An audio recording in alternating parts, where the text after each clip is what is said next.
Olá, gente! Vamos conversar sobre pregação. E eu gostaria de pensar um pouco a respeito de uma parte preparatória da pregação, que é algo muito importante. Eu vou contar uma experiência para vocês. E geralmente isso acontece. Por exemplo, hoje é quarta-feira. Eu prego no domingo. Hoje é quarta-feira. Estive na academia no horário do almoço e eu saí de lá, treinei, deu um treino um pouco mais longo, uma hora e pouquinho. E eu saí de lá praticamente com as ideias, o tema do sermão, as estruturas muito bem fundamentadas e claras na minha mente. Olha só, em uma hora que eu fiquei ali treinando, chegou até um momento que eu me emocionei entre um exercício e outro por conta de pensar e lembrar do texto de João capítulo 18, do versículo 12 ao 27, que é quando Pedro nega Jesus e Jesus está diante das autoridades ali do sumo sacerdote, e ele é, é, é oprimido ali e tudo mais. Cheguei a até limpar um pouco as lágrimas ali. Isso só é possível, só foi possível eu estar na quarta-feira com praticamente as estruturas fechadas, ainda não colocadas no papel, mas na minha cabeça, uma ideia muito bem clara. Só foi possível por causa de um passo muito importante, que todos conseguimos fazer. Independentemente se a pessoa trabalha de tempo integral, como um pastor, como um pregador, se vive disso, ou se é alguém que é voluntário ou dá estudos esporádicos aí. Qualquer pessoa consegue dar esse passo. Que passo é esse? É o passo de ler o texto antecipadamente, e ler algumas vezes, algumas não, ler várias vezes. E aí eu trago uma outra experiência de um professor na época do seminário. Eu tinha prova de pregação, de prática de pregação na terça-feira seguinte. Estávamos na aula anterior, 7 dias antes, na terça-feira anterior, e o professor já havia me perguntado ali quantas vezes eu tinha lido o texto que eu iria pregar na próxima semana. E eu disse por volta de 10. E ele olhou meio que aborrecido para mim, dizendo: Paulo, como você quer que o texto traga impacto à vida das pessoas se ele não impactar você? E ali eu tinha lido 10 vezes e ele falou, 7 dias antes e havia lido 10 vezes. Ele falou, é pouco, Paulo. E também trazendo um outro ensino que nós tivemos ali no seminário do reverendo João Leonel, professor de hermenêutica, que disse que é uma negligência muito gritante, principalmente daqueles que são pastores em tempo integral, de deixarem para ir ao texto apenas lá sexta, quinta, sábado, para então preparar as suas mensagens. E aí a gente perde muita coisa. A gente perde por quê? Porque nós vamos para o texto apenas para extrair dele algo para repassar para a comunidade. Quando nós nos debruçamos sobre o texto, lemos o texto antecipadamente, temos tempo ali de ruminar, maturar, mastigar o texto, ele não é usado apenas como um meio para alcançar os ouvidos e corações das outras pessoas, mas ele passa por nós, ele alcança o nosso coração primeiramente, ele confronta os nossos sensos, nos confronta, nos conforta, nos dá esperança, nos dá senso de urgência, advertência, perdão, misericórdia, antes de ir à comunidade. É um passo primordial. Primordial também por quê? Porque nesse movimento de ter o contato com o texto, por exemplo, eu tenho contato com o texto às vezes na segunda, às vezes na terça. Porque na segunda-feira é minha folga, então tem vez que não vou ao texto na segunda-feira. Tem vez que eu vou, porque aí como eu utilizo nesse primeiro momento como um devocional, não tem problema. Mas contei que seja terça-feira. Então eu começo a ter contato com o texto na terça-feira. Aconteceu essa semana. Tive contato com o texto ontem. Os dois textos. Texto do sermão de domingo à noite, texto da escola dominical no domingo de manhã. e hoje é quarta-feira, eu estou praticamente com as estruturas definidas dos dois. Obviamente que tem semana que às vezes o negócio emperra um pouco, é natural. E por isso que é importante também o contato anterior com o texto. E aí, à medida em que nós temos a nossa rotina acontecendo, e o texto já está na nossa mente, no nosso coração, porque lemos ele algumas vezes ou várias vezes, a gente vai perceber nuances da nossa rotina que podem servir de aplicações, ilustrações, enfim. A nossa rotina encontra aplicabilidade também para o texto. Isso só é possível se termos contato com o texto antes. Se a gente vai deixar para ter contato com o texto lá no começando o final de semana, sexta, sábado, a gente perde toda uma oportunidade de trazer uma construção ali com autoridade, com mais vivacidade. E por isso a importância de falarmos sobre isso, de ter contato com o texto. Eu vou trazer 2 exemplos práticos, por exemplo. O primeiro deles, eu leio geralmente em 4 versões os textos que eu vou trabalhar no domingo, que é na Revista Atualizada, que é a versão que nós usamos na igreja para exposição. Então, eu leio na Revista Atualizada, eu leio na Nova Versão Internacional, leio na Nova Versão Transformadora e leio uma versão inglesa, New King James Version. E ali nós percebemos, por exemplo, quando a gente se dispõe a fazer essa leitura em diferentes versões, nós conseguimos perceber nuances, algumas expressões que são traduzidas numa versão de uma forma, noutra versão de outra forma.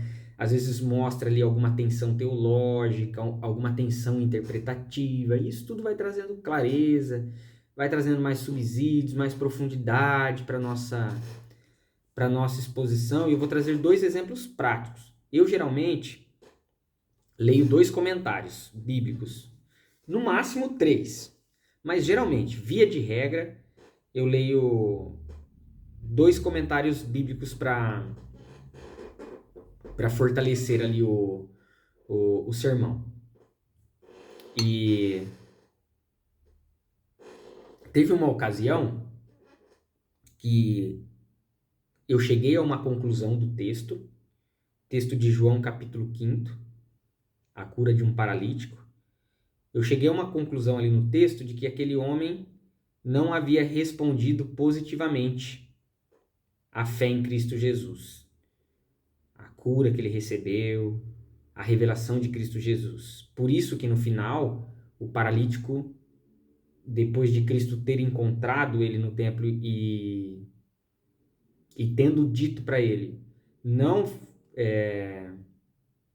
não peque mais para que não te suceda coisa pior. E ali, na sequência, ele corre para os judeus e conta que Jesus o havia curado. E ali eu havia entendido e interpretado como um ato traidor daquele homem, daquele paralítico que havia sido curado, do tanque de Betesda. Um ato traidor, porque os judeus, quando a gente caminha no Evangelho de João, a gente vê que os judeus estavam oprimindo as pessoas para que elas contassem a respeito de Cristo Jesus, porque senão elas seriam expulsas. Então aquele homem, para que ele pudesse ter a conveniência diante dos judeus, ele declara que Cristo havia curado, e ali, após essa declaração, os judeus vão para cima de Jesus. Eu entendi como um ato traidor, não uma resposta positiva de fé. Aí eu fui para os 2 primeiros comentaristas e eles não caminhavam nessa direção. Olha só.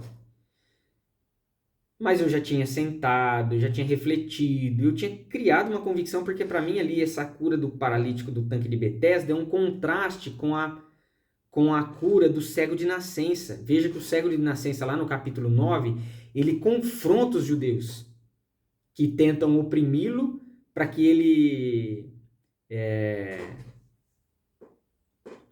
mostrasse Jesus, quem o havia curado. Ele confronta os judeus com o risco de ser expulso ali e tudo mais. Ao contrário do paralítico do tanque de Betesda, que vai e joga já a bucha para para Jesus. Para mim é um contraste nítido. E os dois primeiros comentaristas haviam caminhado no sentido que ele havia dado uma resposta positiva de fé.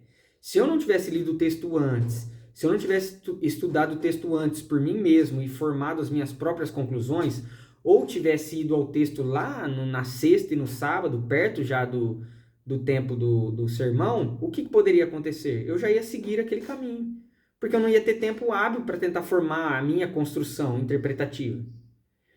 Mas como eu tinha feito isso, e eu estava convicto disso, e tenho convicção ainda hoje, até que se algo ali me fizer mudar de caminho, eu fui ler mais comentários. Geralmente eu leio 2 ou 3. Mas aí eu tive que ler um terceiro, uma vez que nenhum dos 2 primeiros caminhavam na mesma direção. Aí o terceiro citou isso como uma grande probabilidade interpretativa. Falei, legal, um caminho. E aí eu fui reforçar. Aí eu fui ler um quarto comentarista para que eu tivesse ainda mais solidez. E aí o quarto comentarista também caminhava nessa direção. Então ali eu fechei num 2-2. Eu, por convicção, segui, como tinham também eruditos e estudiosos que seguiam essa possibilidade, seguia essa convicção interpretativa, que não seria possível se eu não tivesse me debruçado sobre o texto, como leitura devocional e comparado ele com o próprio contexto de João, lá o capítulo 9 e tudo mais. E isso também só é possível foi possível para mim por estar expondo um livro inteiro da Bíblia e por conta disso eu leio regularmente o livro todo de João, então já vieram ali esses contrapontos lá do cego de nascença, que viria só no capítulos adiante. Mas é um exemplo do que eu estou querendo reforçar, de como é muito importante essa leitura antecipada e devocional, onde nós buscamos ali profundidade, trazer as nossas interpretações, primeiramente, para que depois unamos as nossas interpretações aos dos estudiosos, uma vez que a interpretação não é individualizada, ela é coletiva. Nós temos ali diversos materiais que nos ajudam contextualmente, literariamente, exegeticamente, hermeneuticamente a construir